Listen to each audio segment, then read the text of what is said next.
ஒரு ஊர்ல ரெண்டு நண்பர்கள் இருந்தாங்க. ஒருவர் சலவை தொழிலாளி, இன்னொருவர் மண்பானைகள் செய்யும் குயவர். ரெண்டு பேருமே ஒரு முட்டாள் அரசர்கிட்ட வேலை பார்த்துட்டு வந்தாங்க. ஒரு நாள் ரெண்டு பேருக்குமே சரியான வாக்குவாதம் வந்துடுச்சு. ஒருத்தர் மாத்தி ஒருத்தர் குறை சொல்லிக்கிட்டே இருந்தாங்க. சண்டை ரொம்ப முத்தி போனதால அரசர்கிட்ட போறாங்க. அரசர்கிட்ட போய் ஒருத்தர் மாத்தி ஒருத்தர் குறை சொல்லிக்கிட்டே இருக்காங்க. அப்போ மண்பாண்டம் செய்யக்கூடிய அந்த தொழிலாளி அரசர்கிட்ட, அரசே, நம்முடைய பட்டத்து யானை ரொம்ப கருப்பா இருக்கு, அதை இவங்கிட்ட கொடுத்து நல்லா வெள்ளையாக்கி தர சொல்லுங்க அப்படின்னு சொல்லி அந்த சலவை தொழிலாளியை வசமா மாட்டி வைக்கிறான். அரசர் தான் முட்டாளாச்சு. அதனால அவர் எதை பத்தியும் யோசிக்காம அந்த சலவை தொழிலாளி கிட்ட, உங்க சண்டையெல்லாம் அப்புறம் வச்சுக்கோங்க, இந்த யானையை கொண்டு போய் நல்லா வெளுத்து கொண்டு வா அப்படின்னு சொல்றாரு. சலவை தொழிலாளி திருன்னு விழிக்கிறாரு. ஆனா திடீர்னு அந்த சலவை தொழிலாளிக்கு ஒரு யோசனை வருது. அந்த சலவை தொழிலாளி சொல்றாரு, அரசே, யானையை வெளுத்து விடுவது சுலபமான காரியம்தான்.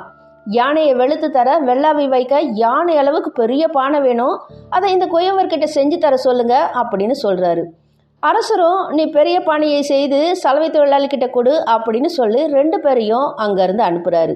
போற வழியில ரெண்டு பேருமே தங்களுடைய தவறை உணர்ந்து ஒருத்தர்கிட்ட ஒருத்தர் மன்னிப்பு கேட்குறாங்க.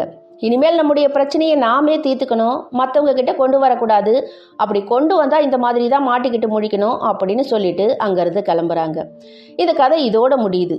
இதில் நீதியாக என்ன சொல்லப்படுதுன்னா, ஒருத்தர் மேலே ஒருத்தர் குறை சொல்கிறத விட்டுட்டு தன்கிட்ட இருக்கிற குறையை திருத்தி கொண்டு வாழ்வது தான் சிறந்த நீதி அப்படின்னு சொல்லப்பட்டிருக்கு.